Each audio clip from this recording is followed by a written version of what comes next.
All right, folks. SF Comic Book Co. Number 79, SF Company Hour. Can't wait. We got some big comic book fans here, and we got the Maximum Effort, who is the second most biggest Invincible fan.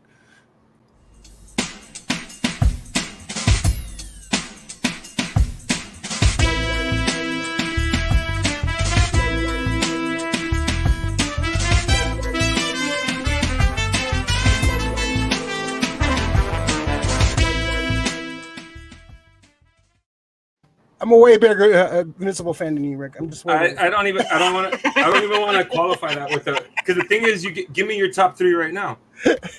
Your top three comic people of all time right now. No, I'm serious. Give me your top three. Rick, you haven't even finished the comic. How the hell are you going to say you're the biggest Invincible fan? Okay. No, he's trying to make other arguments. Fucking here he goes. MAGA. He goes to another thing. He doesn't answer the question given at hand. Just like a fucking MAGA man. Valid. MAGA man. I did watch that. You know what? I did watch that QAnon special. So yeah, that's his fucking comic book fucking villain right there. That's MAGA man right there. It's not Ray Duzilla. It's MAGA man. That hurts. MAGA. Coming from you, Rick, that hurts. Good thing I don't have feelings. Coming back to the show, Davis, one of our favorite people in the world. The sweetest guy, the replacement for when Rick finally snaps and he has to be let go. I figure it's going to be a situation like at Chasing Amy. Somebody's going to call him a tracer at a convention. He's going to snap and then fucking. How you doing, Davis? Probably, yeah. I'm okay. It's good to be back. I suppose it's good to see Rick in his natural form. Screaming about something. Pissing him off. I got my booklet. I told you I got my Zemo booklet for Rick. I got all his trigger words, and one day I'm just going to set off the code. Then we're gonna have to take. What are the code words exactly? There's a few already. We don't want to trigger anything right now. It rhymes with Ralix. So Maximum Effort, how you doing? Good to see you. I'm good. No trigger words have been said so far, so it's good. Winter Soldier still or Summer Soldier still kept in check. Spring chicken. All right. So, let's go. All right. So welcome to the SF Comic Book Co. This is the SF Company Hour, a weekly show we do here every week, every Tuesday, 8 p.m. Specific time. Check us out. We do unboxings here on this channel. We do reviews, rants, all kinds of crap. We're doing some after shows for the MCU shows. We're going to do some post reactions of some movies. We've got a lot of big movies coming up. Big ones coming up. We got Army of the It's a good summer, man. It's a good summer, right? Well, we'll see. I don't know. This year of movies has not been great, so I'm not looking. So my expectations for movies for the rest of the year is kind of super low right now. I've been disappointed too many times, so we'll see. Hopefully, I'm hoping for the best for sure. All right. So if you're new to the channel, please like and subscribe. All that crap. Give us a thumbs up. Tell all your friends. Word of mouth is really helpful because that's how we get some new folks here and there. So definitely check us out when you can. And watch the replay. That's always good too. All right, so let's start off. Let's start with the sad stuff, man. So we had the great. This news dropped earlier today. The great Charles Grodin, one of the great, just a great kind of character actor. He's been in so many, such a variety of movies, man. King Kong, Beethoven, Midnight Run. This guy was just one of the great straight mans of all time, man. He had a dry wit, a dry sense of humor. I thought he was great in King Kong. That's probably what I remember him first and foremost as a kid. That was a very just looking at his IMDb, he had some just greats. Like some of the highlights for me is incredible shrinking woman. He was great in that. He had a small role, but a pretty hilarious role in So I Married an Axe Murderer. The commandeer driver in that movie. It was fucking hilarious in that movie. He didn't do too much in the last few years. He kind of retired pretty much, but he would show up every once in a while. Just one of the great, just that dry. Oh, I forgot he was in the Great Muppet Caver. Oh man, he has a hell of an IMDb, but definitely definitely King Kong is definitely where I remember him, man. He was definitely one of Fred Wilson in King Kong. So yeah, Charles Grodin, one of the great comedic actors of our time. Davis, any thoughts on the great Charles Grodin passing away today? Any highlights for you? I mean, honestly, I knew him mostly from the Beethoven movies growing up. I recognized him from a lot of other things, and I've seen him on various shows over the years and everything. It seems he's mostly known for being one of those comedians that gives people a hard time, and causes a lot of problems. I saw something about he was banned from SNL and caused a lot of problems on that. That was way back in the day, but I definitely enjoy the dry humor. I liked a lot of the stuff that I watched a bunch of clips of him earlier today, and they're all pretty hilarious. Now, once you realize what he's doing and kind of trying to play just uncomfortable to the other people and be divisive and all that. So yeah, he's definitely a classic character. Yeah, I don't think without Charles Grodin we didn't get people like Michael Scott on The Office and people that like that kind of humor, that kind of that awkward that humor that makes you uncomfortable, but then you laugh. Cringe humor, but you laugh it's fucking hilarious. He's fucking. He was great, man. He was one of definitely when he showed up in the film, you knew it was going to be a memorable scene, even a small bit like that. So Married to Axe Murderer, just that small scene is memorable because he was so good in it. Rick? I remember him from Willard was one. That's Willard, yeah. Is it Willard or not Willard? No, it's the one with fucking Martin Short. Clifford, yeah. Clifford, yeah. Willard. Probably one of the worst movies of all time, yeah. Yeah, but fucking Charles Grodin is the same thing. How they were saying he's like the divisive asshole, he's trying to be the nice guy the whole time, but fucking Martin Short's driving him fucking insane. Kind of, it's almost like a What About Bob kind of movie with these two guys. But the one for me was, dude, I had days where I fucking stayed home sick from school, and there was a movie called My Summer Story that I didn't realize was like part 2 to the Christmas Story, and he took over as the role of the dad. So he continued to fucking fight with the Bumpuses and all this shit, and that's where I fucking really, yeah. Who the fuck was this, Rick? Dude, trust me, both Kieran Culkin takes over for Ralphie. Mary Steenburgen is the new mom. Glenn Shaddix is in it, dude. Yes. Are you sure this is not some fan fiction you wrote back in the day? No, dude. This sounds like a fever dream. Dude, look it up. It's called My Summer Story. Did you get a little sun today, Rick? Is that No, I'm not lying. It's called My Summer Story? I think it's called My Summer Story. I mean, it still has him fucking it shows what happened with the two bullies that fucking fucked Ralphie up, but ever since Ralphie beat the shit out of them, they got knocked down to fucking toady levels and shit. There's a new bully. Yeah, so 1994. Yeah, it's just one of those movies that when I stayed home from school one day that I caught it and I was like, no, this is fucking some. But Charles Grodin was the dad. He took over for that role. Yeah, he's fucking great, man. That's how I remember. He's a great fucking movie dad too. Yeah. He was great in Beethoven. Yeah, he was great. Yeah, he was great. Especially towards the end when he hates the dog. He playing the standard. Oh, I hate the dog, and then at the end he's I love the dog. I can't live without the dog.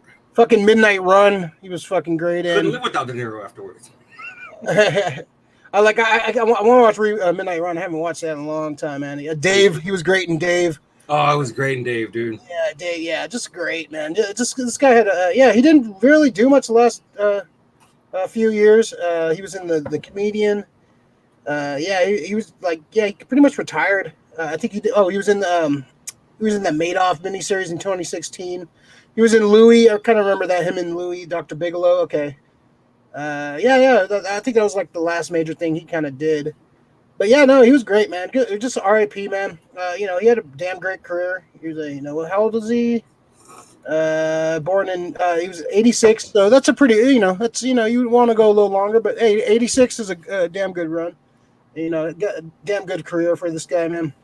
Yeah, the Muppet Caper, him playing against the Muppets, and just it's so he's just one of those actors he didn't care who he's acting in front of. He's just gonna do his thing, and it's believable every which way. So yeah, Charles Grodin, R.I.P, man. Any other highlights, guys, before we move on to the next topic? No, also that one that you said, King Kong. That's another place where I remember him. It's that when I remember Kong, it's that unveiling of Kong, his grand scheme of things that I always remember. Wonder the World. Yeah, that was great. Yeah, he's great. That unveiling. I think he might be the best of that role. That character, the Carl Denham fucking producer. You know, the main not the main protagonist, the main like Kong protagonist, I guess. Antagonist. Antagonist. There you go. That's the word I'm looking for. So yeah, he was great in that. So I think that might be. I would say King Kong's my favorite Charles Grodin movie. Davis. It would have to be Beethoven, I guess. Hey man, that's a good one. I can't argue with that. He was great in that movie.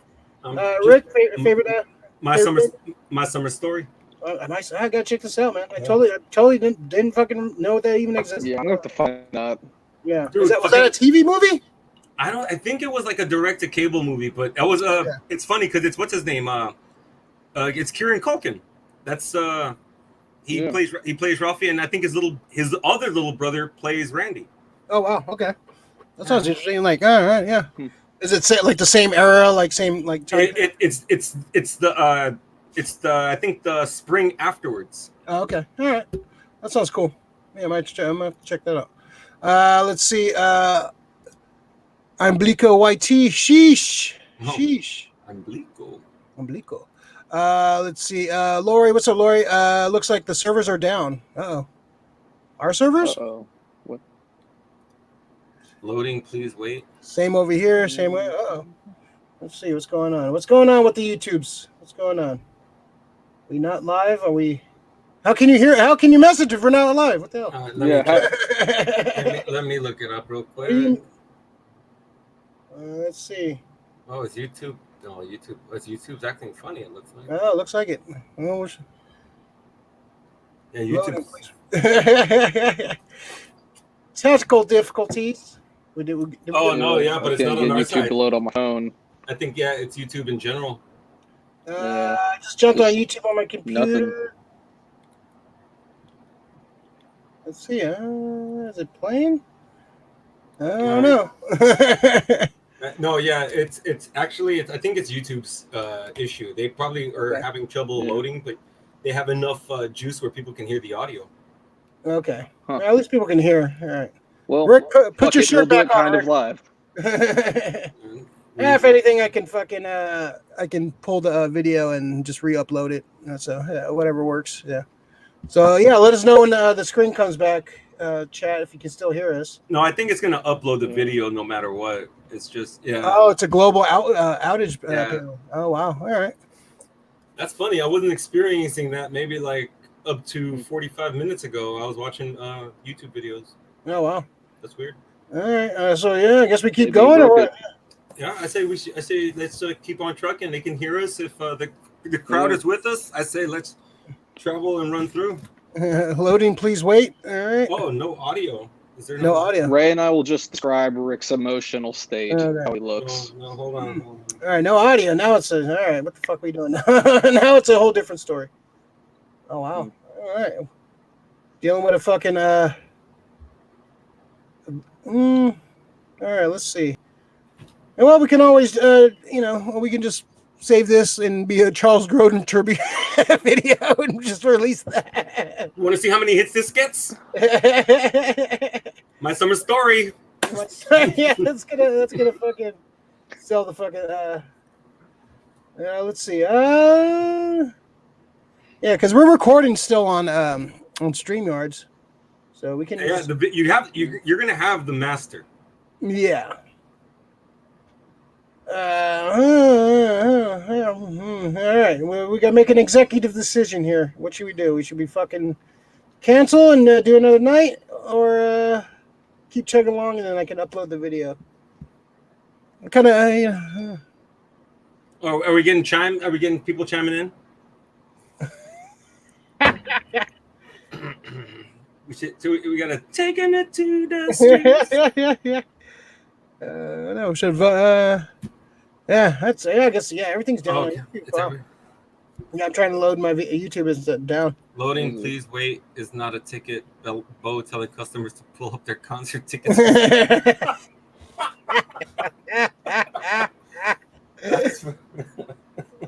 Oh shit.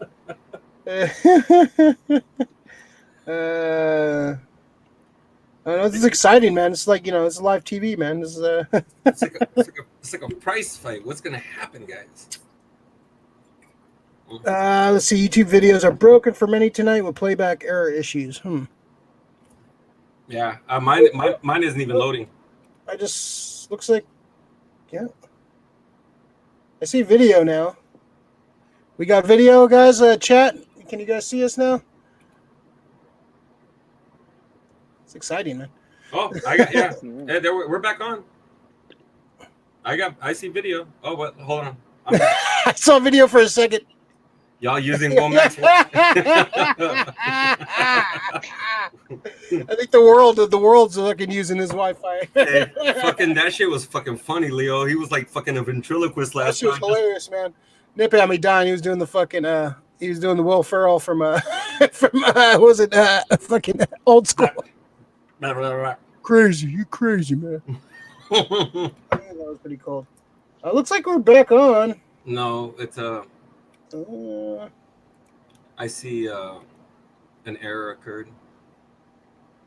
Huh. I don't know, man. We still got 5. Hey, dude, we got 5 thumbs up. I don't know if it's is it still? It said started streaming 16 minutes ago. So it looks like it's and it just cut off. It says success. So it looks like it's working now. I see. Oh, she can see us. Yeah. All right. Looks like we're. Yeah, I'm looking at it right now. Looks like we're on, I guess. All right, let's fucking keep going. Shit. Okay, I think I got some. All right. Oh. Something went wrong. Dude, we got 6 likes now.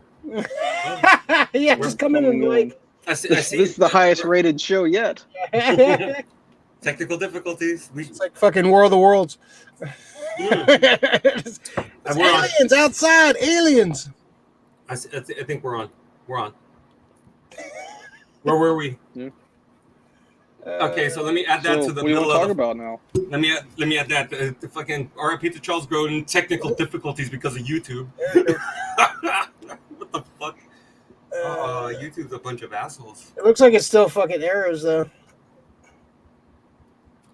And I think it's basically maybe where you're watching. If some people, whoever watches on like, because I'm watching on my PC, so I'm watching on my PC. Let me try on my technical YouTube's problem. Fucking you got it on the phone. All right. You're on the phone and it works. All right, fuck it. Let's carry on. And if anything, we'll still have the video. And I can re-upload it and we can see what happens. Fuck. Yeah. See, that's what at least the StreamYard. That's when it comes in handy. If we're going on YouTube Live, this would probably be a mess right now. So, all right. Well, fuck it. All right, we're back on. Fuck it. We'll carry on as best we can. If you're watching right now, thanks for sticking with us. And if you can't see us, Rick will put on the shirt. So we'll see what happens. All right. All right. So let's jump into. Let's go through some of these topics and see until something else happens. Let's talk about. Let's talk about this Attack of the Block sequel. It looks like John Boyega is coming back.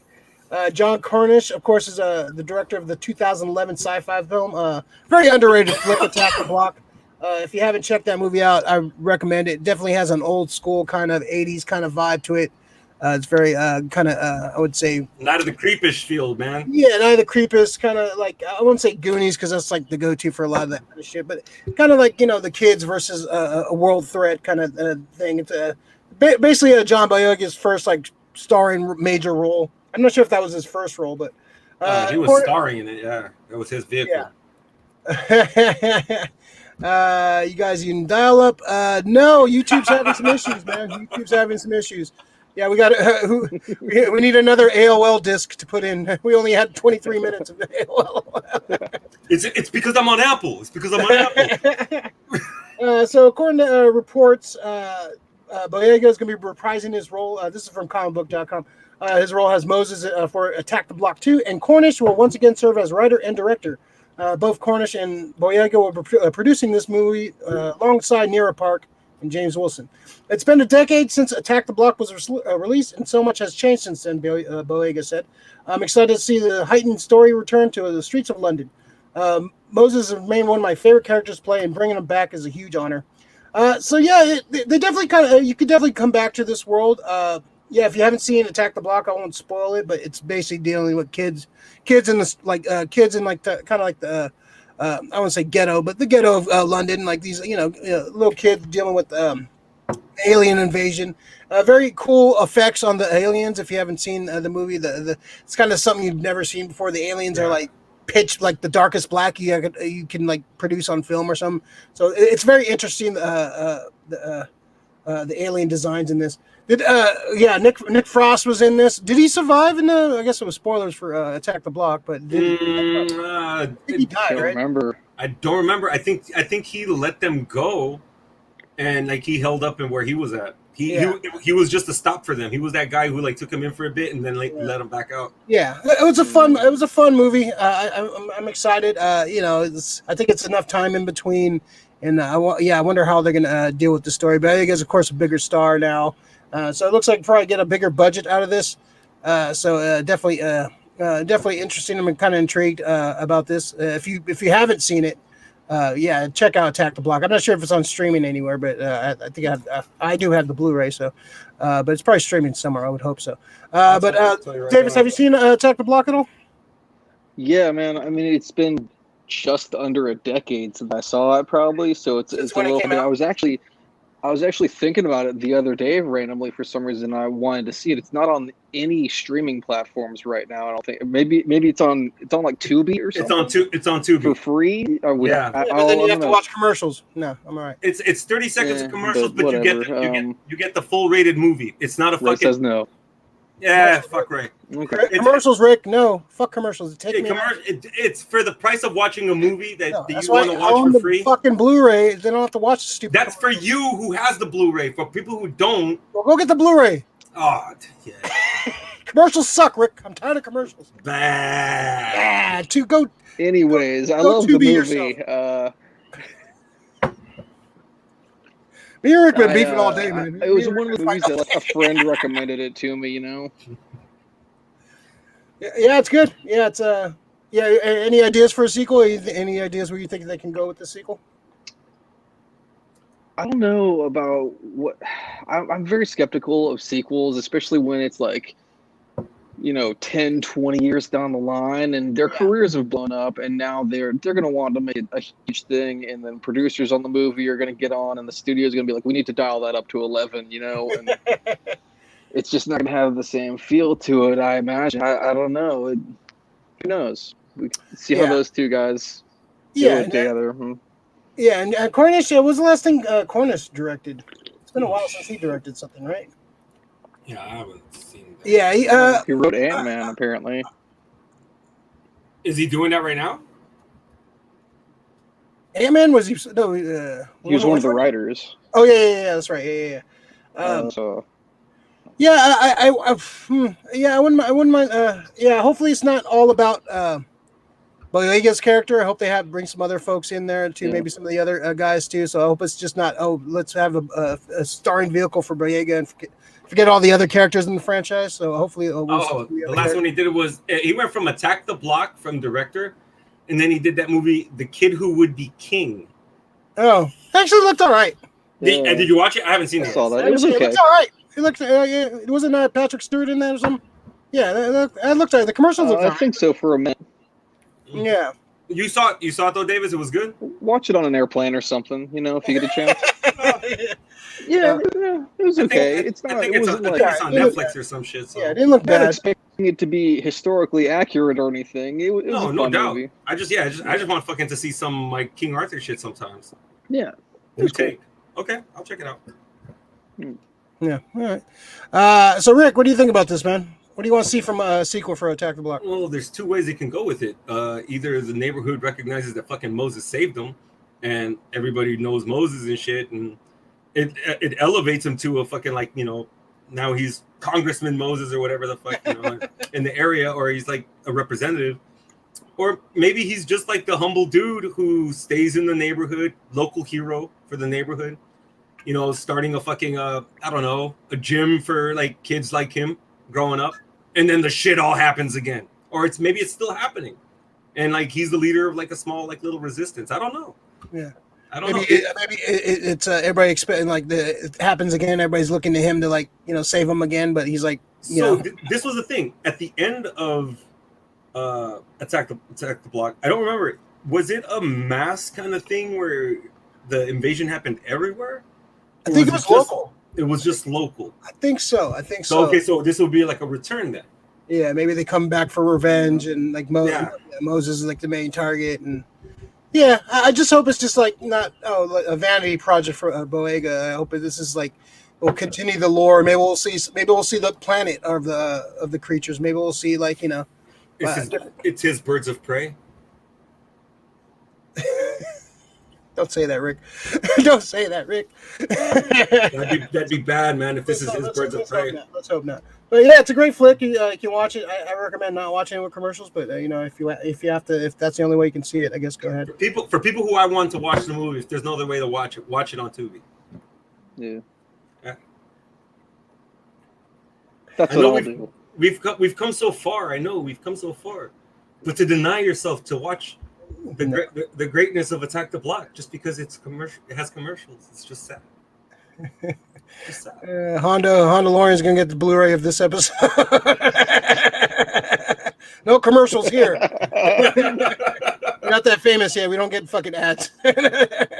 Oh, but don't worry, we will. If we ever get famous, we're getting ads every 5 seconds. It's gonna be one long ad for sure.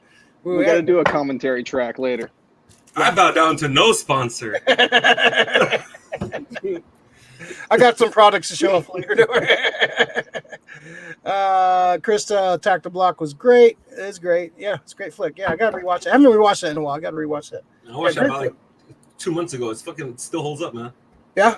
That effect, the effect that you said, still. I love when they run their hands through the fur. Yeah. So it's not just like the absence of color. You can actually see, like you said, it's the deepest, darkest black that can show up on film. So it just looks dope, man. It looks so fucking sick. Davis's beard looks good in high def. There you go. Whoa. There you go. He's growing. Is that playoff beard? Yeah. Look at that. Kempt. Very kempt.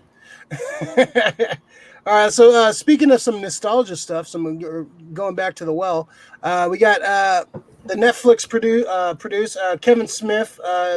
This was already kind of in production already, and they kind of like got Kevin Smith to kind of slap his name on this. So he wasn't there from the beginning.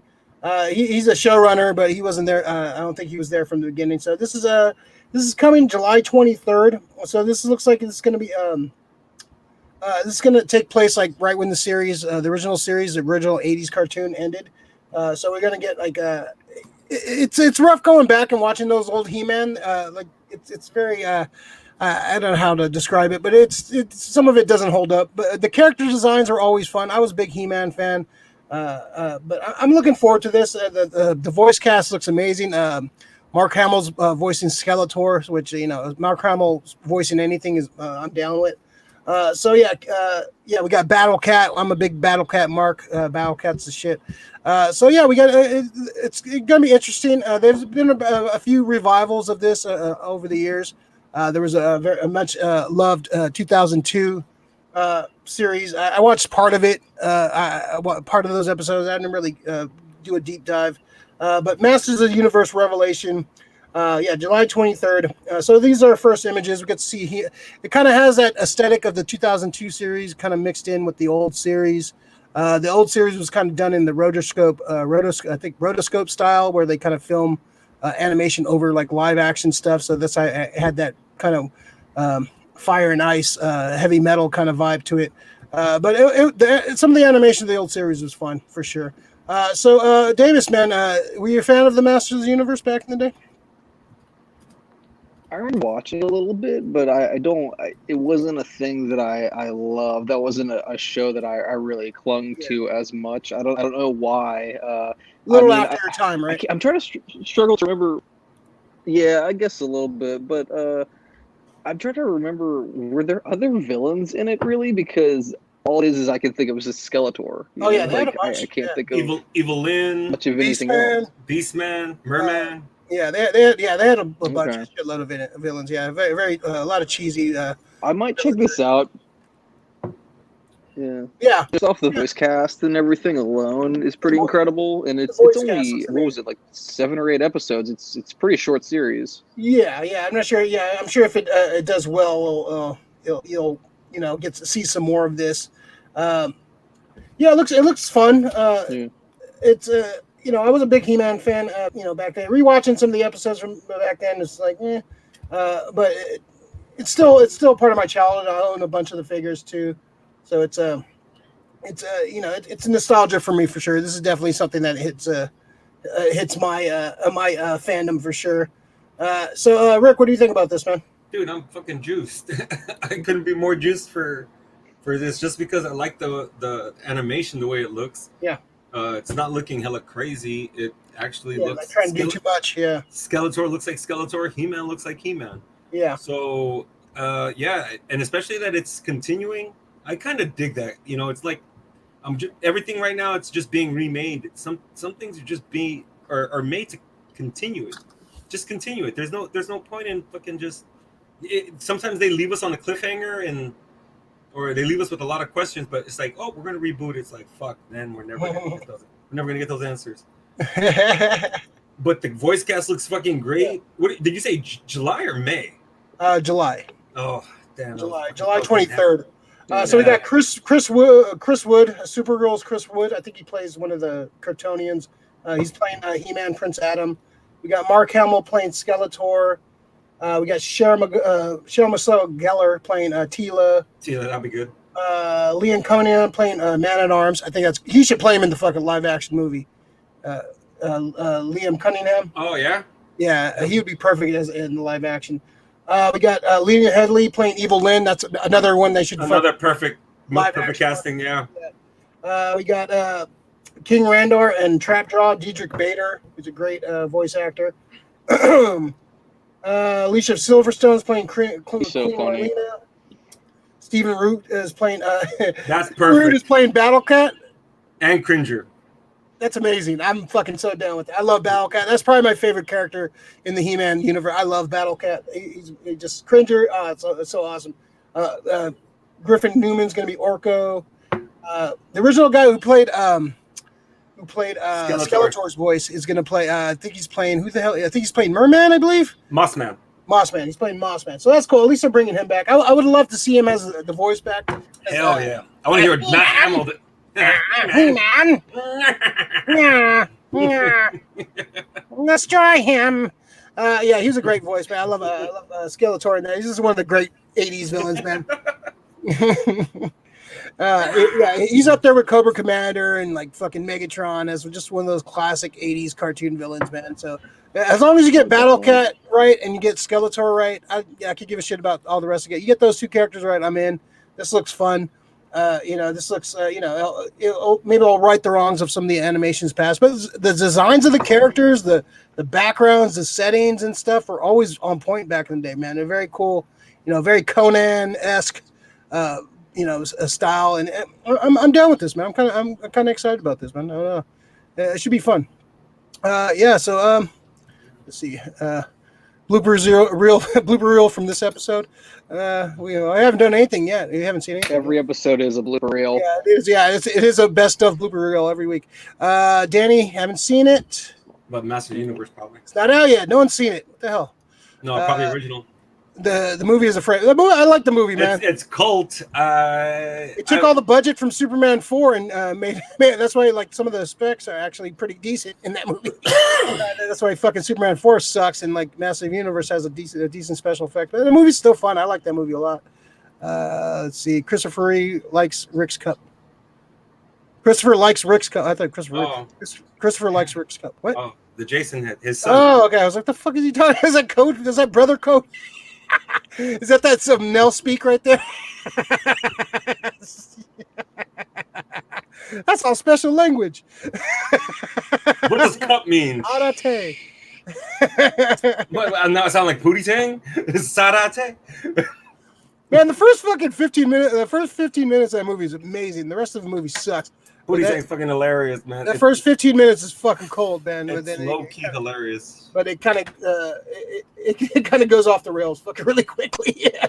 All right, so yeah, this Masters of the Universe, I'm down. It looks cool. Yeah, definitely check it out. All right, let's talk about a couple of toys first. So we got Surtur is coming out. Marvel Legends. This is gonna be a big dog. This is from Thor Ragnarok. So this is part of Infinity Saga. This is all kind of filling the gaps of a lot of toys that haven't gotten released yet. So we showed off, I think we showed off the Iron Man stuff last week. And yeah, they're just, every week they've been revealing more stuff. So this is a Surtur figure from that mediocre Marvel movie, Thor Ragnarok. Everyone seems to love. So yeah, that looks cool. We got pre-order, can finally pre-order the Kepler Werewolf from American Werewolf in London. I got my pre-order in, so this is looking amazing. This is coming out, I believe, November. So hopefully it comes out a little sooner than that. So that looks cool. I'm definitely. Who's that one by again? Is that NECA? This is NECA. This is a NECA figure. So super excited about that. And what else? Yeah, those are for the figures this week. So yeah, they're releasing a lot of shit this week. A lot of the conventions were supposed to be happening during this time, so a lot of convention stuff is being released. So we're seeing some more and more stuff. All right, let's see. Let's talk about. We'll save that for later. Fuck that up. Let's see. Let's talk about this. Venture Brothers coming back. We kind of speculated this was going to happen. So Adult Swim ended a few of their series a few months ago. We're all pissed off, of course. So it looks like they listened to the fans. So it looks like they're going to bring back, going to do movies, kind of like wrap things up for some of these shows. So they're going to do Venture Brothers, Aqua Teen Hunger Force, and then Metalocalypse. So all these series have pretty much ended during this time. So. Let's see.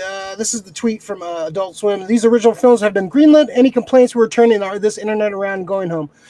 So they heard the complaints. A lot of fans were pissed off because Venture Brothers, especially Venture Brothers, because that was one of my favorite shows. I belly-hooed that show for a long time, and I love that show. And ended on a cliffhanger, so it looked like they had some more story to tell. So we talked about this, kind of speculated, and like hoping that they would. At least finish up with a movie, kind of give us a satisfying ending because it deserves it, man. It was a long running show. It was kind of like the Larry David deal where they came back when they were inspired and had a story to tell. It wasn't just like let's force some shit out and get the shit out there because we have to release it on a certain time. They were just coming out when they wanted to come out with it. So I kind of like that way of storytelling with certain things that. If you don't have a story to tell, wait until you do have a story to tell. Not I'll wait 2 or 3 years if you're telling a good fucking story. So every season has been on point for Venture Brothers. So I'm definitely most excited about Venture Brothers coming back. So I'm pretty juiced about it. Davis, what about you, man? I am really excited. I actually started watching Venture Brothers again right before we started doing this tonight. I watched the first few episodes of the series. I watched it in so long. I haven't watched the most recent seasons, so no spoilers, please. But I love all the characters. Dr. Orpheus. Did you put him on your best magician or something? So fucking good. And then Metalocalypse, I loved also. I'm a big metalhead. I've seen Death Clock live a couple times, and it's a lot of fun. Definitely. I don't know how movies are going to go like a movie length thing because I kind of really like them that they end like as soon as something that really gets going, it's like it's over. So I don't know how 60-minute plus thing is going to go, but they did it with didn't they make an Aqua Teen movie several years ago? Yeah. It's really crazy, but it worked. Yeah, I was never a big Aqua Teen fan, but I appreciate people like that. But so Venture Brothers Doc's latest invention will either bankrupt the Ventures or launch them to a new heights. As Hank searches for himself, Dean searches for Hank, the Monarch searches for answers, and a mysterious woman from the past threatens to bring the entire world crashing down on them. That's good. Yeah, they left pretty shit open. And who's to say this won't be the last movie? If this does well, they can, they don't have to like end it all and like say this is the finite ending, but I would like a somewhat of a satisfying conclusion, and definitely can leave it open for more stuff. You could do comics and stuff further down the future, but Yeah, Rick, what do you think, man? Has our channel's Monarch? What do you think about this? I'm happy for Metalocalypse. Super happy for fucking Aqua Teen Hunger Force. I mean, I don't remember watching the whole run, but I watched a lot of episodes when I could fucking see them. Anytime they were on, I fucking just left them. But Venture Brothers definitely. Any chance to give you guys? It's me and Dr. Girlfriend. Nice. Whoa, look at that, man! Was that taken in the 70s? Look at that fucking 70s, Davis, man. Yeah. I used to get compared to like Greg Allman and stuff all the time. Yeah. I could see it. Or a member of ABBA, or Bee Gees. Yeah. Just look like some member. You look like some member of some band from the 70s for sure. And we should just Photoshop Davis in different bands from the 70s that just fit in. Right. I was that guy from Fleetwood Mac. There you go. So yeah, like I like Metalocalypse too, man. That was a great show too, man. I want to see what they do with a movie on that. I can't remember how it ended, like when it ended. Yeah, I remember that was one of those shows too that would come on randomly out the cuts. It was cool seeing Def Clock live though at the Fillmore. That was fun.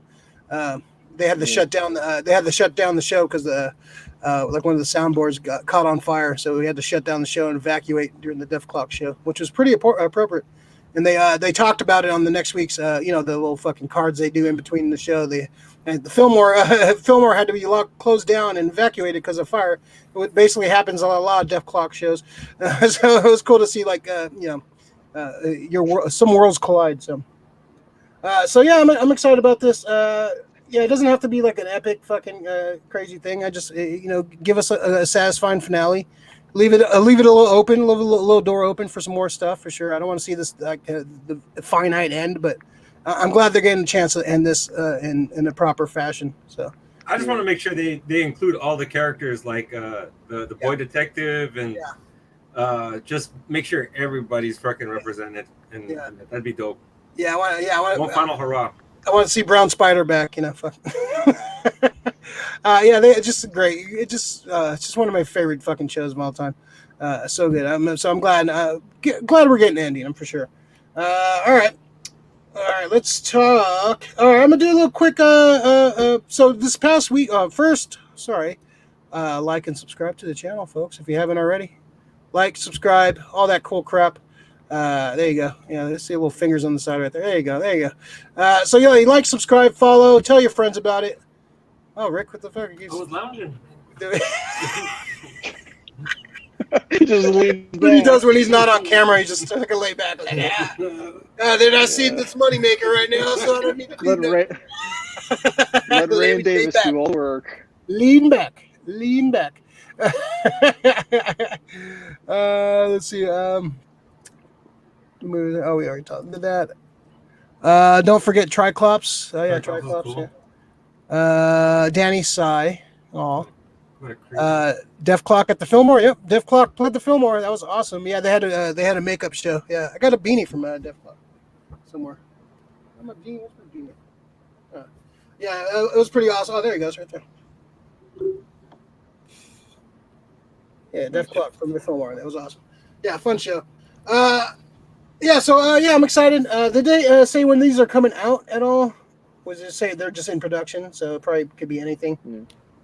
Yeah, no. I guess no release. Just the fact that we're getting this makes me happy. So, hopefully, probably it's probably a quick turnaround on these. We'll probably see some of these start coming out probably next year sometime. I wouldn't be surprised.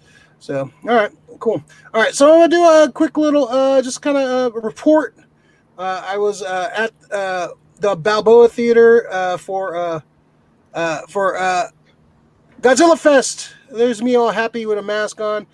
So Godzilla Fest is at the Balboa Theatre where I just want to see if Rick was lounging again. Balboa Theatre, they did Godzilla Fest.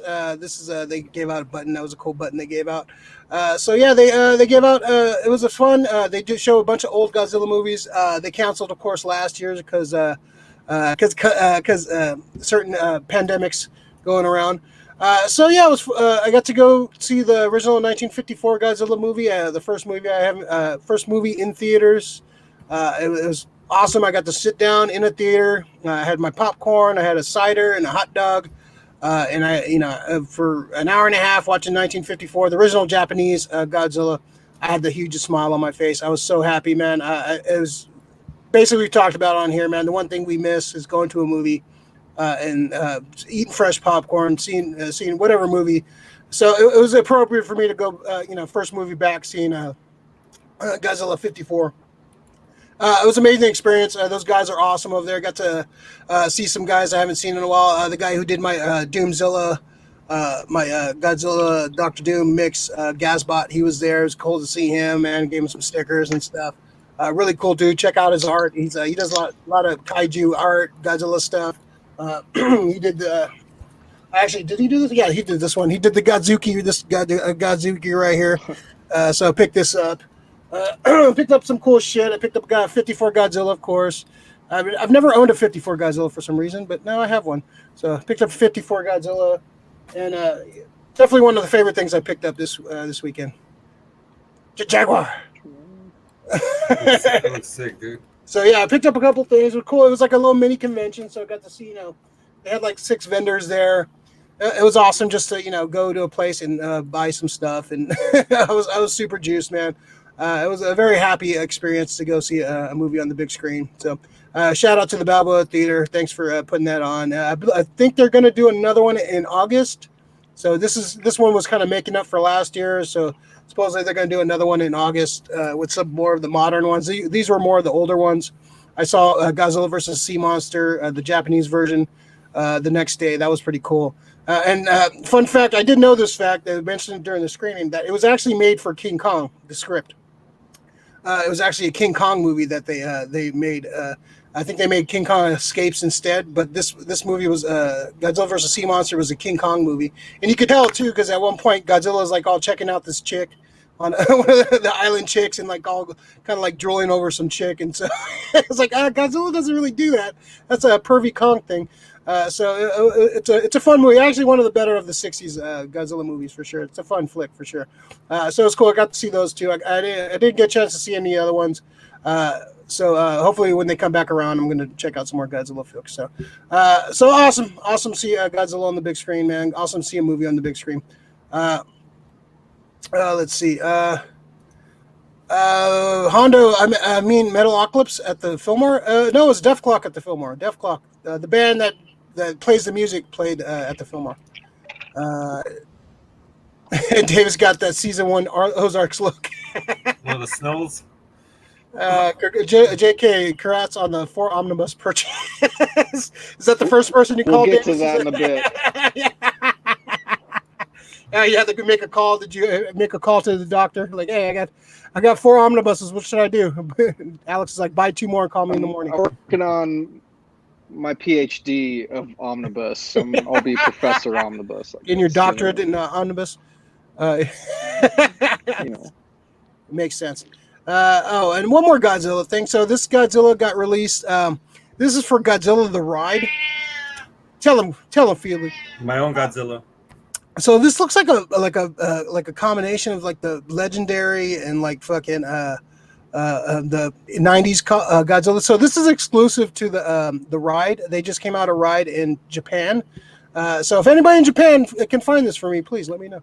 We'll send this out. It looks like awesome design. Like everybody on the Godzilla Facebook group I'm a follow is like dying for this figure. So hopefully it gets released over here. But I just thought it was a cool looking figure. All right, that's the last of the Godzilla talk. So a lot of fun. Have you guys seen a movie yet in the theaters? Davis? Davis? No, no, I haven't seen anything yet. Yeah. It was my first one. I was just so. Yeah, they did, spaced out. Everything was like socially distanced, and it was pretty, it's pretty. There's space in between, so it wasn't like everybody was on top of each other. So it felt comfortable. It wasn't like a weird. And they had spaces for people like if you feel uncomfortable, you can. There's more open spaces over here if you guys want to, kind of get away from the folks. So they did it pretty right. There's hand sanitizer everywhere. Everything was pretty spaced out. So it was a good experience, man. Rick, you haven't seen one yet? That might be my next one in the theater. Yeah. It was fun, man. It just felt like I said. The next trailer goes. Yeah, yeah. I had a big smile on my face. It was awesome, man. I haven't been back to the theater yet. I'm like eyeballing which movies I like going to see movies in the theater, but what sucks is just the movie going experience is not the same because Hollywood just cranks out shit. So I'm hoping to see like the one movie I've been excited about. I can't wait to go watch, and that I'm definitely gonna watch Dune in the theater. I think that comes out in September or October, but I think it's September. So I can't wait to go see that. I'll probably go see Suicide Squad in the theater too.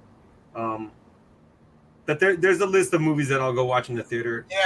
Yeah, Suicide Squad might be one. I see. Dune's October 1. October. They said they're gonna. What is it gonna be in theaters for the first month, and then HBO Max the next. Yeah, that's something I want to see in theaters. It's a pretty sick story, man. Yeah, Suicide Squad probably, and probably Black Widow. I might see on the big screen too. I might check that on the big screen. If I'm gonna pay $30, I'd rather go see it on the big screen. Like if it was free on HBO Max or Disney Plus, it's not gonna be free on Disney Plus. So I'd rather, if I'm gonna pay the $30, let me go see it on the big screen. Fuck that. All right, so let's talk about this next movie that I don't think I'm going to be seeing on the big screen. So we got Snake Eyes. Snake Eyes is coming out. This is, I think, what date? What's the date on this? July. Oh no, yeah, July 23rd. This is coming out July 23rd. So He-Man or Snake Eyes. I'm gonna watch He-Man instead. So this trailer came out. This is pretty just a standard like action movie. This doesn't really scream G.I. Joe to me. They're trying to retell the Snake Eyes origin. The character designs, whatever. This just looks like a cheap like cash grab. A lot of people in the Joe groups I follow are freaking out because the fact that a Snake Eyes is supposed to be a white guy and all this like in Scar. Like I don't care who's under the mask. The biggest problem I have with this trailer that they show his face and he's talking in the trailer. The biggest thing about Snake Eyes, he doesn't show his face and he doesn't talk. So this was already problematic when they started making this movie. So, all right, you're gonna do a Snake Eyes movie, but Snake Eyes doesn't talk and you don't show his face. So that's the first issue. So I don't care. Like the actor playing him is a fine actor. He's a good actor. I don't mind him at all. But the fact that they've shown his face already in the trailer and show him talking in the trailer gets me, as a pure G.I. Joe purist, that doesn't make any sense. This is already a fail to me. And the designs on certain character, like the Baroness, doesn't look good to me. I'm a big Baroness. I have a Baroness tattoo. I love the Baroness. One of my favorite G.I. Joe characters. She looks like just, we made jokes about it and people were making it like she looks like a barista at Starbucks. It just doesn't scream Baroness to me. Scarlet looks fine. Snake Eyes, when he has the helmet on, he looks like Snake Eyes, so that's cool. But yeah, I'm just not feeling the fact that they're trying to over-explain Snake Eyes' origin like that. And we already kind of saw that in the first G.I. Joe movie, The Rise of Cobra. We already kind of saw Snake Eyes' origin, so I don't know why we have to go back and see this again. Why we wouldn't just jump into a good G.I. Joe movie? So I don't know. This looks like just looks like standard. I don't know. This looks like a standard action movie. You replace these characters with anybody else, and this could be any other character. I'm not super juiced on this. I'm just. It looks generic. The fact that we see, maybe he'll get his face fucked up and his voice ruined, which I don't think is going to happen because they pick a big ass star like this. This guy's an up and coming, and you're going to make him the main star that's not supposed to talk and not show his face. So I think they fucked up on that. So Davis, what'd you think of this, man? I agree. It looks pretty generic. I don't have a whole lot of high hopes for it. So I was looking up the G.I. Joe movies. There's 2 out so far, right? Yeah, The Rise of Cobra and Retaliation. One coming? Yeah, they're supposed to make another one. There's still talks. And then there's there's like some fan-made trailers I saw online and stuff. So yeah, they're trying to make the whole cinematic universe, which I think they kind of alluded to when they first came out with one. They wanted to make more of them and everything. But I was looking up all the people involved and everything. I always like to look up the producers and see what they're doing because they're kind of have the keys to the money and all that stuff. And one of the main producers, his credits for like upcoming projects are like Candyland, Magic the Gathering, Dungeons and Dragons, Play-Doh. Micronauts, Furby, the movie. Like, what the fuck? So don't expect good things from these type of producers. Like they clearly just want to make a buck. I mean, it's an easy market. I get it. You've got a built-in market already there. It's had a product line for decades, and people are going to see it. Kids are going to watch it. Parents are going to pay for the kids to watch it to keep them quiet for a few hours. I mean, I don't think G.I. Joe movies will necessarily be at that level. Hopefully they'll be a little bit, I don't know, they probably won't be like violent or anything per se, but I don't know. Yeah, it does just look generic to me. And I kind of, after looking at the guy's credits, I don't have a whole lot of standards for it. So, yeah. Yeah, this looks straight up like, just a cash grab. And then, like, you're like the G.I. Joe group I'm in, everybody top to bottom fucking hates this fucking thing. And, a lot of it is like racist undertow. Like, he's an Asian guy, so he can't play. Like, I don't give a fuck who's playing under the mask. He shouldn't fucking be seeing his face. He shouldn't be talking. That's the whole point of, like, Snake Eyes had a famous issue of the comic book series where the whole issue was no words. It was a silent issue. And that's the Snake Eyes. He's a silent assassin. He doesn't say shit. And, I didn't like in the movie, the Snake Eye with G.I. Joe, The Rise of Cobra, when he was like, oh, I took a vow of silence. That was kind of, I don't like that either. But I don't know. The cast doesn't look great. I'm just, like, the action might be okay, but I'm just not excited about this movie at all. Rick, how excited are you? Well, I don't expect much from this at all. I don't know if we can just start fucking hating on it because it's an origin story. I mean, unless there's an origin story that's already been written for him. I mean, the guy can talk. The guy can be without his mask because, I mean, we only know him after he became a Joe, right? So I give him that far as leeway when it comes to, like, the story, but it's going to be shit. I mean, this fucking, it just, this, like David said, this is just producers making shit for a buck. They're tugging on the strings of like me and you. Yeah, they're not gonna get us to go see this shit because of, like, oh, dude, what the fuck? You're just taking the character and doing what the fuck you want with it. They're pretty much pulling a ruin move, It's taking the property and just doing what the fuck they feel like doing with it. They have no respect for it. Can alienate the fans of the product. Exactly. That's all they're doing with it. And then if you complain, you're an asshole. We're toxic. It's fine, but they don't understand. Without this fan base, shit like this doesn't get made. And then they look at the fan base. Oh, look at the fan base. They make the movie, and it's like, fuck the fan base when they're writing the movie or producing and actually making it. So, I don't have any big hopes. My own thing for Henry Golding, I'm like, bro, talk to your agent and pick and choose your shit, bro. This is fucking a bad choice. You're gonna start becoming like, there's guys that when I see them, I'm like, yeah, this is a bad movie. Just, there's actors that you see in bad movies. As much as I like him as an actor, Neil McDonough, any movie that Neil McDonough's in is like fucking cursed, So he's a good actor, but fucking these guys need to get better agents. I feel bad for Henry. I wanted to be Namor. I think that was my pick for Namor. Yeah. I wanted to be Namor too. I've seen the fan art. It's fucking dope. Yeah, I think a movie like this is not gonna fucking help him when it comes to, oh, you were the lead of a movie, and it's like, oh, your movie bombed. It's like, yeah, he was in fucking Snake Eyes. That was a bad movie. It's like he cannot resurrect this movie. Yeah. This movie better turn out to be The Matrix in order for it to fucking make some money. Yeah, it's got a tall order for sure. If it's the origin, he's gonna, we'll see how it ends. But yeah, if they're gonna do more of these, or either you're gonna, is Henry Golding not coming back because he's not coming back to have his face covered and not talk for the next movie. So is this a one and done for him, and they'll replace him for the next G.I. Joe, whatever they do next, and just have whatever stunt guy play Snake Eyes in the suit? Because if they're gonna continue with Snake Eyes and it's still Henry Golding, and he's still talking and still showing his face, That's not Snake Eyes, man, and that's not what the character is. And you kind of shit on the history and the legacy of the character, and you're kind of saying "fuck you" to the fans, like, "Oh, you like this character because a certain way." No, we're going to do it this way because we think this is going to make money. Fuck the fans, like Rick said. Ruin. The ruin and the toy line. Go ahead. Have they released any of the toy line stuff? What are your thoughts on that? We talked about the toy lines a couple weeks ago. The toys do not look. Okay, sorry.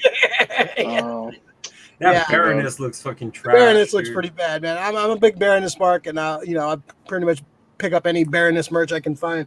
But yeah, as far as the toy lines, they look generic, and yeah, like the Snake Eyes. It's pretty hard to fuck up a Snake Eyes figure. Like Snake Eyes looks fine, but it's I don't know, man. This got an uphill battle. I'll watch this. I'm not seeing this in theater. Is this going straight to theaters? Is this I'm sure it'll go to theaters. I mean, like, is this like you rated on the it's Paramount, so rated on the Mortal Kombat scale, okay?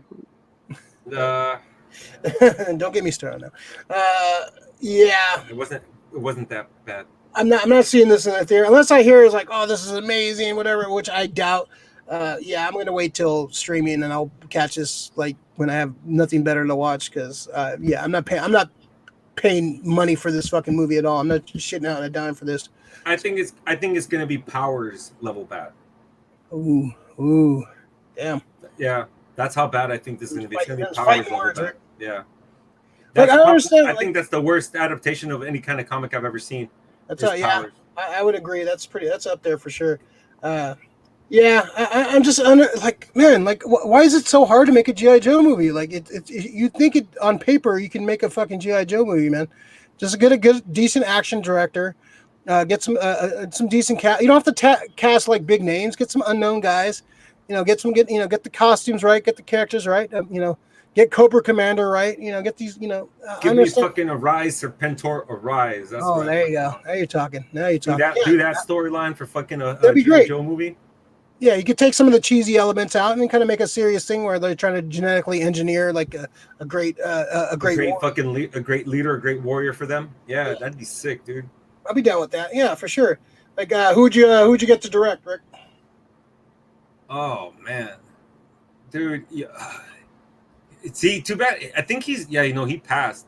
That would have been my guy. I would have had somebody like Tony Scott, like fucking guy that did like Black Hawk Down, like something fucking like dope like that. Somebody dope like that. Yeah, Ben Affleck, shit. He did Argo. Argo was kind of dope. Yeah, we get. We say this all the time, but yeah, the guys who directed The Raid or the John Wick guys. Chad Stahelski. Tim Miller. He would be good too. Deadpool. Yeah. Davis, any thoughts for a director for a decent G.I. Joe movie? I haven't really thought about it before. Those all sound like pretty good candidates, though. I like kind of a grittier feel to it. The Black Hawk Down kind of look. That'd be cool. I'd like that. Yeah, for sure. Yeah, I think that would. That kind of. Yeah, you don't have to take it too seriously. I mean, don't take it too seriously. But the thing is, if you don't take it seriously, there's the one way they're going to go. It's all jokey. I would rather it not be as jokey and be a little bit more straightforward. Fucking see some balls out action instead of the fucking slapstick. Don't give me the slapstick. I want balls out action. Yeah, for sure. Yeah, I don't know, man. I got kind of bummed that this is the third time. Like the first movie had probably 30% of a good movie in it. There was certain decent things in the first movie. Like the Snake Eyes stuff was actually pretty decent in the first couple movies. That's probably like the only redeeming quality for those movies. Costume designing was bad on some guys. Yeah. They were trying to do like the X-Men, black suit, fucking mech suits and all that. You didn't need to do all that. Like simplify it. You can still make a PG-13 action movie. You can make it. You can have a little tongue in cheek, but try to take it a little more seriously, man. I want to see some good action, fun story. These are playground shit, man. Have Jon Favreau and Dave Filoni make this shit, man. Just play with their G.I. Joes in the fucking yard. So yeah, I don't know. I'm just kind of bummed that this is the third time they've made a G.I. Joe, and the third time they fucked it up. So, we'll see, man. Hopefully we're wrong, and this is the greatest fucking movie of all time. Catherine Bigelow for a Snake Eyes movie. I'm totally down with that. That'd be great. I'd like that too. Cool. Yeah, she's great.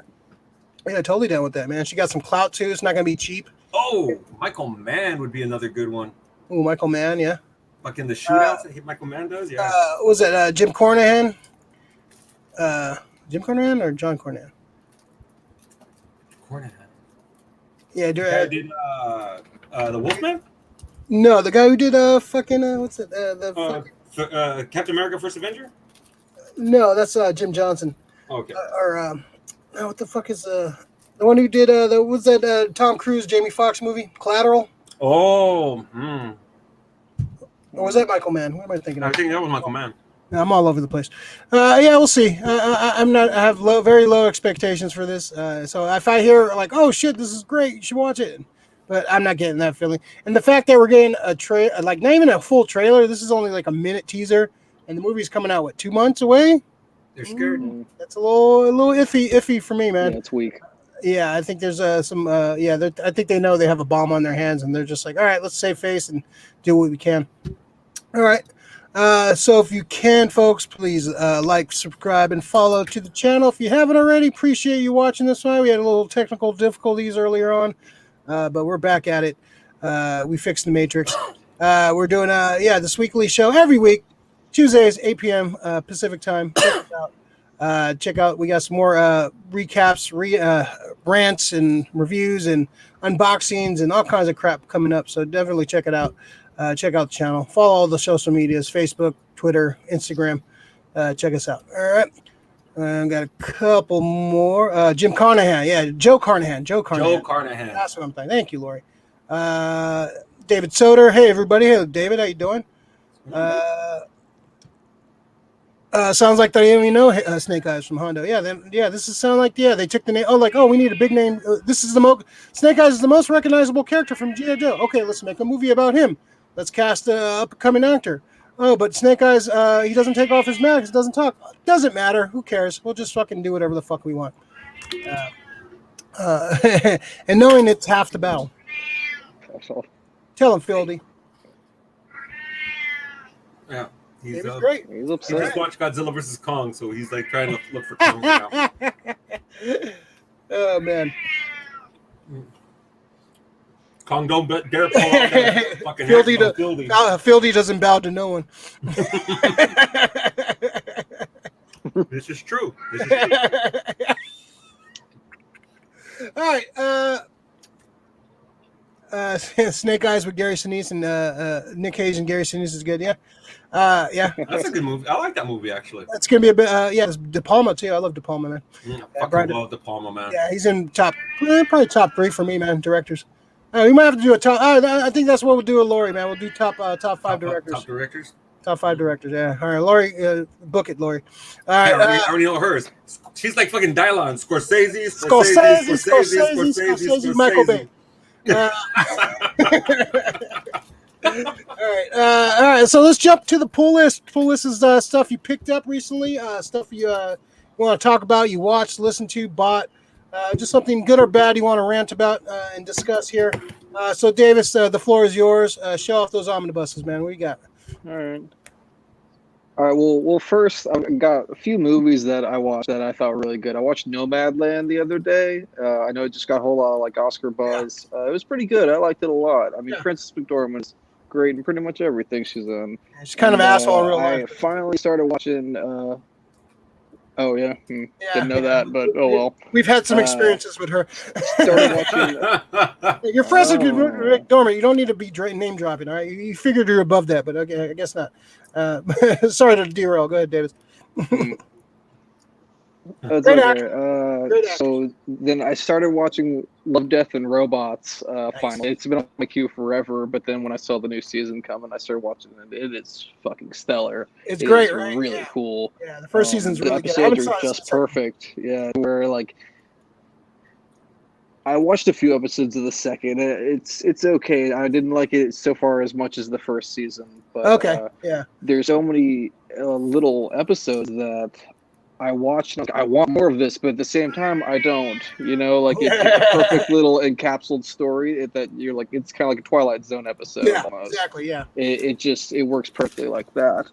Yeah, that's how I described it last time. It's like Animatrix meets Twilight Zone. That's pretty much what it is. Yeah. Well, any standouts from the first season for you?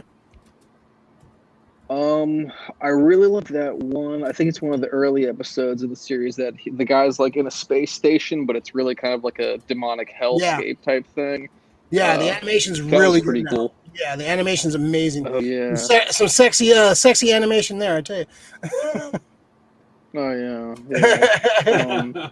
And then let's see, on the comic book front, I've started finally reading all the like new X-Men Hickman stuff, the Dawn of X, and we've talked about that a little bit, but I love it. It's amazing. I've read the first like 3 or 4 issues of each of the different series, and I like them all. There's a few that stand out more than others. I do not like Fallen Angels at all. I thought that was pretty much trash. Yeah, I There's wasn't a fan. I think I read the first point one. to it, and it was really badly drawn. Yeah, it took me out of it. Yeah, I didn't read that one. It doesn't look good. Yeah, it felt like they wrote all the other books together, but then they put the writer for Fallen Angels in another room, and they were like, "You don't need to hear the voices of the characters. Don't worry about it." Yeah, I don't think that one continued on either. Which sucks because I'm sure he's a great writer and everything. I've read other stuff he's written. Well, yeah, it's only 6 issues. Fallen Angels came, like, there's the run back in like the 80s. What's her name? Something Duffy wrote it, and it's really funny and good. It kind of splits off with New Mutants, and I loved it. Yeah. And so I was expecting a similar thing for this, and yeah. Yeah, I think they just took the name and just like, all right, let's do. Yeah. Some of the books are really good. Some of them are like, I don't need to read this. So yeah, some of them like they're good, but I don't need to. It's a lot of shit to read. But what's the standout? I was curious. The standout so far, the main X-Men run, X-Force. I love New Mutants because I just finished reading all the old New Mutant stuff in the last year or so, and so that's pretty fresh in my mind. And I love all those characters; they're pretty great. So Magic's it was kind of like that. Those issues are like they're like a high school reunion kind of. So, X-Men and X-Force are definitely. And then I've been reading a lot of horror comics, and I was curious if anyone in the chats has any recommendations for horror comics. I've been reading Ice Cream Man and Nailbiter. I forget what else. A bunch of random stuff. I read some of Slash. It was okay. Yeah. I can stop reading you read that. From Hell? But no, I like the one that the movie's based off of, kind of. Or okay. Yeah, I don't think I've actually read that. Yeah, I would definitely read that. What was the other one that I liked? Heroes in Crisis. That's a good horror book. Heroes in Crisis. I mean, it's good, but Ash, Freddy versus Jason versus Ash. Yeah, those are fun. Yeah, the first one's really good. Yeah, okay. It's the what the script would have been, but it's fucking fun, man. Yeah, it's the unproduced script for that. Yeah, I have heard about that. Okay. Yeah, it's a fun. The comic book. So second one's okay. Yeah, but the first one, dude, if you're into all the lore when it comes to all this, it's all the final girls coming together and they bring other characters from like Nightmare on Elm Street Part 3 back, and it's just fun. It's like a walk down memory lane for slasher fans. Yeah. Have you read Deceased yet, Davis? Yeah, I have. Yeah. Okay, yeah, that was good. I liked that a lot. I liked it. Okay, yeah. All right, but then I did pick up some omnibus recently. Shit. So Alex is taking off his pants. Since I'm in the Dawn of X. I got the X of Swords. Okay. Yeah. Picked that one up. Have you read it yet? And starting. No, because I'm just starting into Dawn of X, so I saw that was out on sale, and I was like, all right, I'll pick that up. And I already have the House of X, Powers of 10, or whatever they call it, the hardcover of that. So I was like, that'll look nice on the shelf. Yeah. Hoxpox. And then starting my picking up all the Spider-Man titles, I picked up the Untold Tales, which are the 90s Busiek run.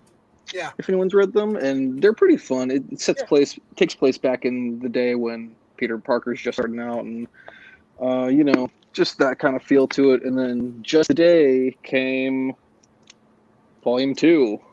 Nice. So got that one. It's the crappy cover of it. I don't know why they redid this. John Romita did the original or something. Yeah, they do like someone else cover. Doing it, and I don't know why they redid it. I think that's Humberto Ramos. They do variant covers, I've noticed, but usually they're completely different covers. It's not like the same cover by a different artist. It's very strange. So yeah, but that was the cheaper book, so I was like, I can buy more omnibus with that, and then I can overthrow Alex one day. And, I know that'd be great. a tough task. Yeah, I have 1 and 4. I True. need 2 and 3 for the Amazing Spider-Man, run. So we'll combine I have 3 and 5 on pre-order right now. Oh, really? They're great, man. Yeah, we could combine our collections and fucking make one master collection right there. Exactly. Yeah, I love those omnibus, man. It's like those are great, man. Yeah, the Busaic run for that Untold Tales of Spider-Man's really good. It's good. They're good. They're not. Oh yeah, I love that kind of the shit. Prophecy foretold of the spider, Spider-Man Mickey Mouse. There you go. Just like The Simpsons had predicted. That's amazing. Yeah, exactly. I love that stuff. Yeah, I love the extras, man. That's the best part of those omnibuses, man. They throw all like this pin-ups and like sketches, and some of them had the letter pages too, like some of the old school letter pages, which is amazing. Like the X-Men omnibuses have like the X-Men cards, the Jim Lee X-Men cards. So it's really, they give you some value for your buck, man, when you buy those omnibuses. Now he's getting more vocal, man. Jesus Christ, man. He's getting old. Yeah. He's I don't know how many more Not a times fan he of can topple Spider-Man. Tokyo, man. He's it's like Godzilla versus Destroyer. Yeah, he's got that. He's looking all fucking like crusty and shit, and like fiery on the inside now. He's a burning fieldy. Yeah. Melt it down. Meow. They're gonna play the sad music and shit. Dun, dun, That was the best fucking scene in Godzilla versus Destroyer, man. I love that scene, man. They pan out and the music's playing, and then you pan back in. Baby Godzilla's the new Godzilla. Oh, it's a beautiful scene. I love that's probably one of my favorite Godzilla scenes in movies. All right, Rick, what do you got, man? What's on your pull list this week? So, because I'm still waiting for Invincible Ultimate Edition number 11, so I can finish them all. I started reading the other things. So I showed you guys Tech Jacket last week. I'm reading fucking Guardians of the Globe. I just like reading all these side stories. It's just like, because they do interconnect. It's like a world. So like some of the adventures that have in here, they do reference them in Invincible, which is cool. I dig that stuff. Stuff that happens to Tech Jacket, it like anything that happens with the Geldarians, it gets mentioned in Invincible. So I like reading the whole like world. That's why I like picking up trades or the omnibuses, because they get you all the fucking stories completely. Like X-Men, I didn't know what was it?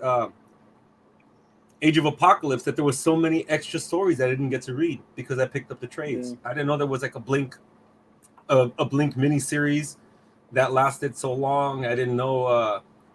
I thought I collected all of them, but X-Men kind of had like more books that had to deal with the world, how he came over with the Sugar Man from the Age of Apocalypse universe. But so I like reading this one, Guardians of the Globe. And other one is, so I got to see the movie Nobody with Bob Odenkirk. Oh, cool. Dude, like Ray asked me, goes, now, did you like it? Or is it like, Rick, oh, well, I liked it. There's different levels to Rick's liking. Yeah. When Rick says I liked it, that means you probably won't like it, but I liked it. I know it. I've learned Rick speak over the years. I'm like, I know the Rick Danny Nell language, yeah. like fucking like Lassie and shit. Is it good, boy? Is it good? Is it good? You think it's okay? But dude, so Bob Odenkirk, fucking mad props to that guy, dude. Fucking savage son of a bitch. I've only seen him in everything. I remember him as Mr. Show with Bob and David. That's how I kind of remember him getting his start. He kind of became cooler when he, did Better Call Saul. But man, it's like what I say. It's like True Lies meets like John Wick. like you guys fucked with the wrong dude, and it's pretty sick. I mean, dude, I fucking love it. Good ass fucking cast. I like seeing a lot of these people like come back. Bob Odenkirk, Connie Nielsen, you know, Hippolyta from the Justice League movies and Wonder Woman. Michael Ironside's in this, dude. He's hella old and grizzled. Christopher Lloyd. It has like Red vibes too, with Bruce Willis. Bruce Willis, yeah. It's like they're just old, like his dad, because his dad's involved, and you got the RZA in it too, bro. So it's fucking, it's dope. Yeah. It's a dope movie, man. Bob Odenkirk, I didn't think that he could be a fucking action star. He's a fucking bona fide action star. I wanted to do more of these. This fucking look dope, man. You look dope. So yeah. Awesome. Yeah. Nobody. That's all right. That's on your list. Yeah. All right. Big Leo for what? Michael Bay G.I. Joe movie? No. Maybe a 90s Michael Bay. Yeah, I would say yeah. Not sure. No. He would try. He'll do a Transformers mashup at some point. Yeah, that's what they would be aiming for too. They tried to pull that shit off, but yeah, it didn't work. All right. So I got some comics. So Fantastic Four number 32 came out this week. They came out with a bunch of covers. So this is the Bride of Doom story. So far the first issue is pretty damn good. So that's one of the covers right there. Johnny Storm is an asshole. I'm not going to spoil what happens in the story, but Johnny Storm's an asshole. So I picked up three of the covers. So that's a pretty cool cover right there. But the best cover was the Peach Minoko cover right there. That one right there. That's a beautiful cover. Peach Minoko is just like his variant covers are fucking. Is it he or she? I don't know. Whatever. Peach Minoko is awesome. I think it's a she. Sorry, but that cover is amazing. Great cover. So yeah, great. Really good story. I actually really dug it. I'm catching up on the Dan Slott Fantastic Four, which I didn't really love in the beginning, but this next story I'm kind of reading. The previous trade I'm reading, it's actually not bad. So I've been kind of digging it. It's a lot of Doom this week, which is great for me. Also, Guardians. This actually I think came out last week, but I read it this week. Guardians of the Galaxy. Actually, no, it did come out this week. Number 14. So this is the second part of this Guardian storyline. This is involving Doom. I guess you know what? I'll spoil it. So if you haven't read the story, skip here. I'll put the fucking spoiler real quick. So for the Doom, for the Guardians of the Galaxy, they're starting a new team. It's like a more of an epic team. So Doom gets involved. And so at one point, Doom, he body swaps with one of the other characters. And so in doing so, they try to put him back in his body, but he swaps bodies with Rocket Raccoon. So Doom is in the body of Rocket Raccoon, and Rocket Raccoon's in the body of Doom. And so that's going to be like, I guess, a story point for the next few issues of Dr. Doom in Rocket Raccoon's body. So it was pretty fucking hilarious. I would definitely highly recommend it. It's definitely a fun story. It's I'll turn that off. It's Al Ewing, great writer. He's a great writer. Check out some of his stuff, but it's a fun story. Definitely check it out.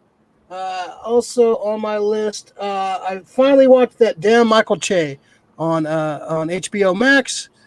Fucking hilarious, man. It's 6 episodes. It's in the vein of Chris Rock show, Chappelle show. It's very he's tells stories through it, and like kind of it's sketch comedy, but he's telling a story from his past and his present and all that. He's pretty damn funny. He's definitely one of my favorite parts of the SNL. His weekend update with Colin Jost.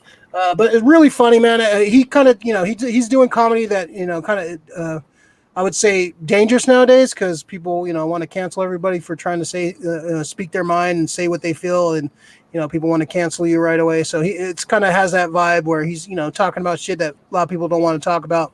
But he does it in a funny way. I really dig it. I watched his stand-up special today too.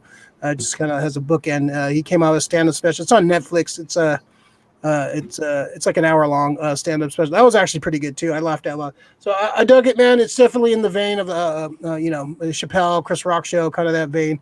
But really cleverly written. The people, he has some SNL people. Method Man shows up. Some of the SNL cast showed up. It's produced by Lauren Michaels, so a lot of those guys show up on there.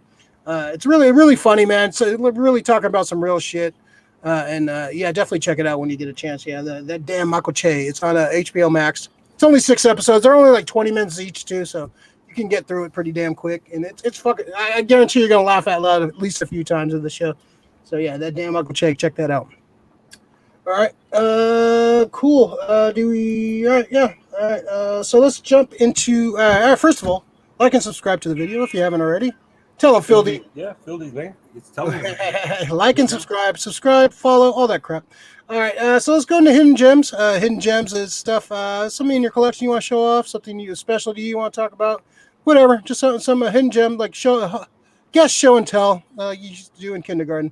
So let's start everything off. Effort, what do you got for your hidden gem this week? All right, so staying with the whole trying to tell people about movies because there's a lot of younger viewers, still. Yeah, youngest viewer is like fucking 39. Yeah. So yeah, Monster Squad. Definitely let people know about Monster Squad right now. Yeah. This is another movie from 1980, 87, 88, 80, whatever. 87. Well, 87, yeah, Boys. same year as Lost Boys. Yeah. Yeah. So Fucking same weekend as Lost Boys. Yeah. So yeah, I'm sure there are vampire fans out there that know Lost Boys. Both they have. Very iconic scenes with, just a quick flash of the vampire. Of course, David when he comes out of the shadows. But when Duncan Rager picks up Phoebe, and he fucking tells her, "Give me the amulet, you bitch," and then he fucking hisses at her. Dude, that's a horror shot in any horror movie, which is dope. So, yeah, kids going after pretty much if the dark, what was it? The dark universe that Universal was going after. They should have just did this.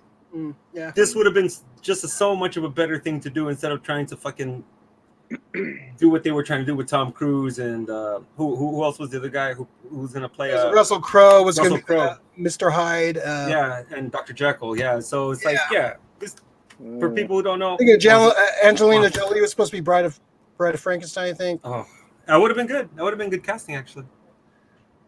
Yeah, I think they screwed the pooch on that. Yeah, Ryan Gosling's making a Wolfman movie right now. Yeah. Oh.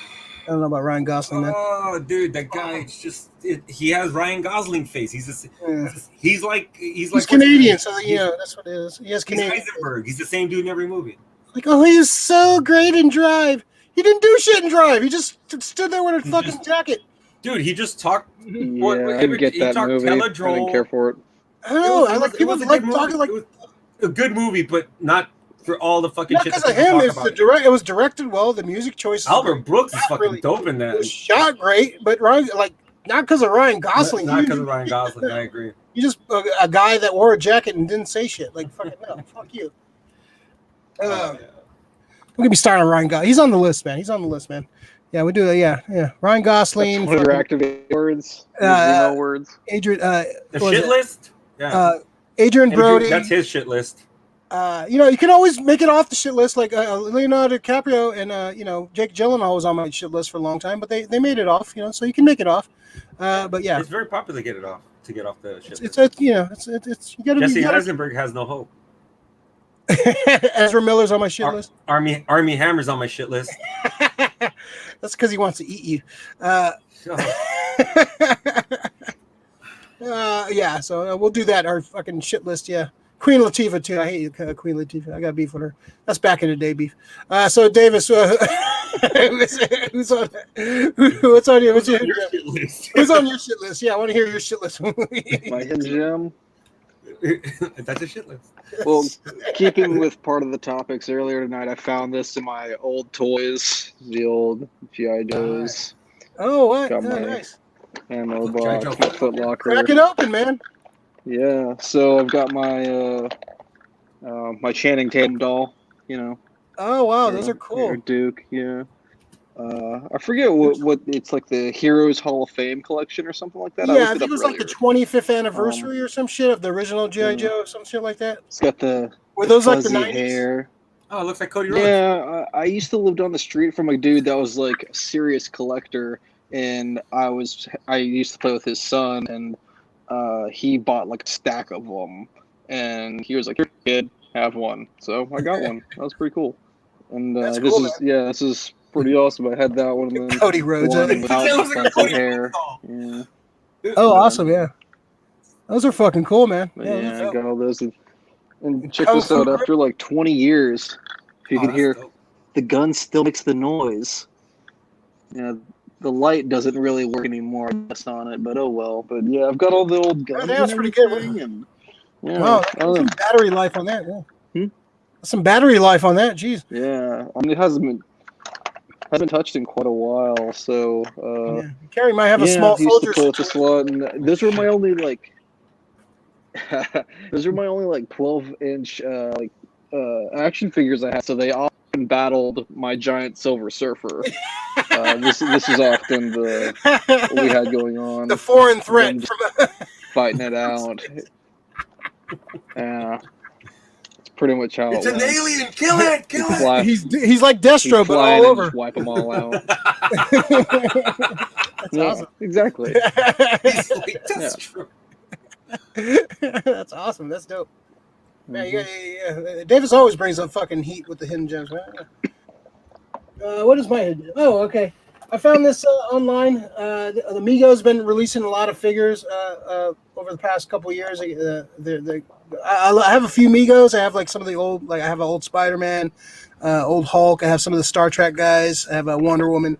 But I picked up this one. This is one of the new ones. It's Flash.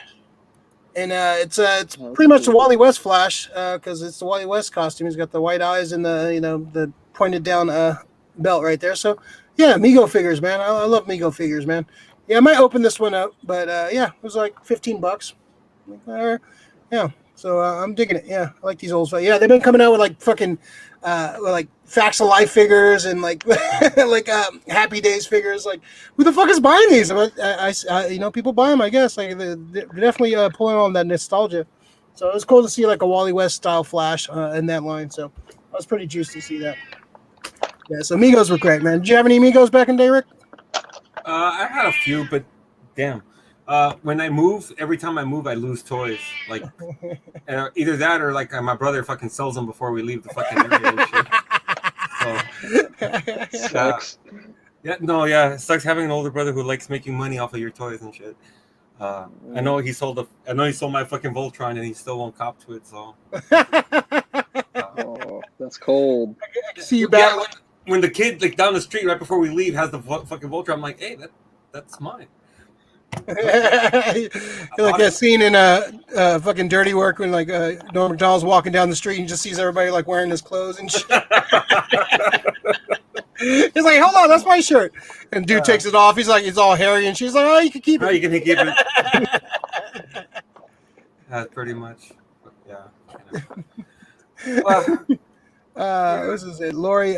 Ray, would you see who would you see as Mrs. Doom? Well, they kind of revealed it already. It's Victorious. His like his there's a story. It kind of relates to Guardians why he's marrying her, and there's some twists and turns in it. But yeah, she's basically his champion, his superhero, his Latveria superhero. So she's pretty badass. So I mean, she's appropriate for Doom's. I think he's been in love with Scarlet Witch before, so Scarlet Witch would be his dream wife, I guess. Lori, do they kiss at any time, Davis? The Silver Surfer and Duke or Duke and Duke? It's a don't ask, don't tell policy at the G.I. Joe headquarters. Yeah, yeah, exactly.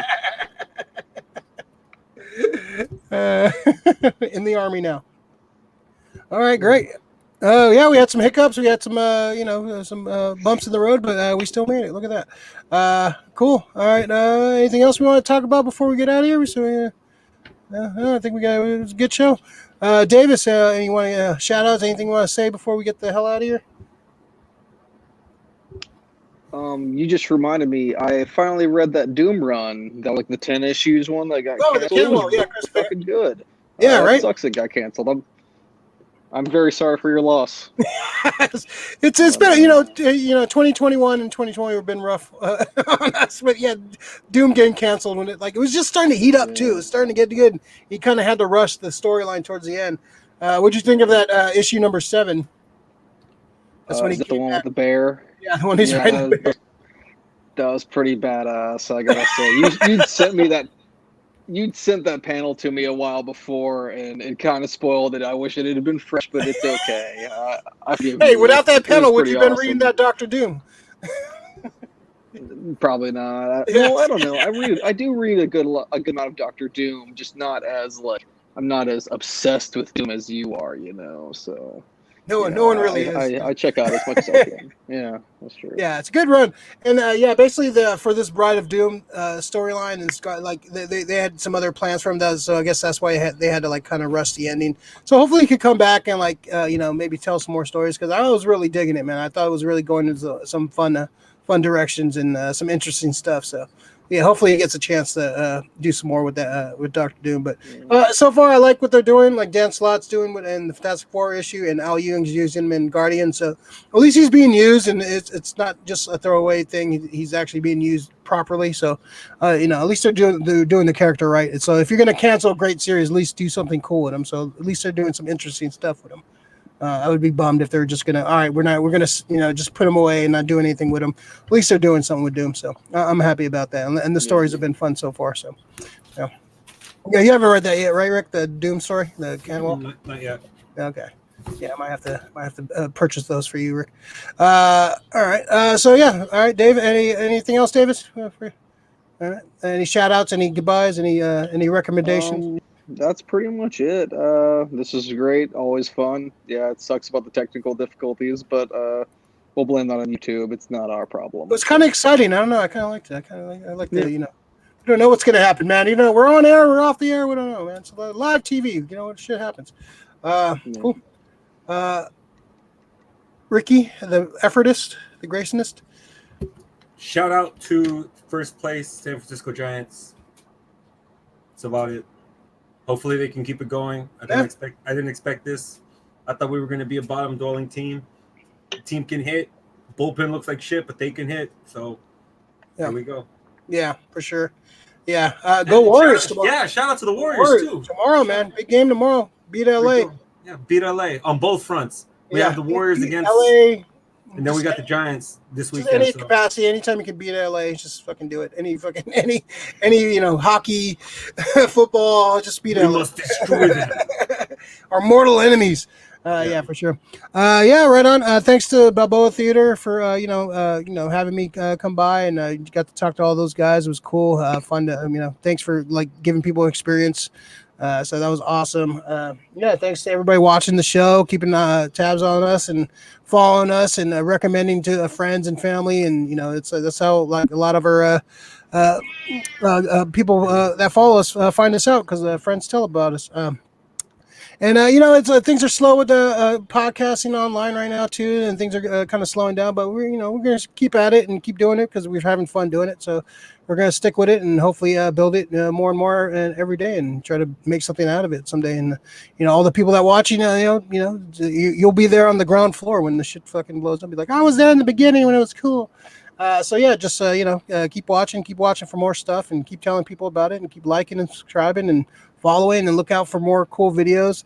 I got some unboxings coming up, and we got some reviews and some post shows and a lot of fun stuff coming up. I'm probably doing a DuckTales video later this week too, so look out for that. Me talking about DuckTales for a little bit, because I love DuckTales 2017. It's amazing. Let's see, a couple more before we get out of here. Lori, I'm down for the director episode. That should be fun. I'm down with that. Always fun, gentlemen. Always. I don't see gentlemen here, but yeah. Big Leo, vamos, gigantes, vamos, Dubs, and los Dubs. Right on. Thank you, Big Leo.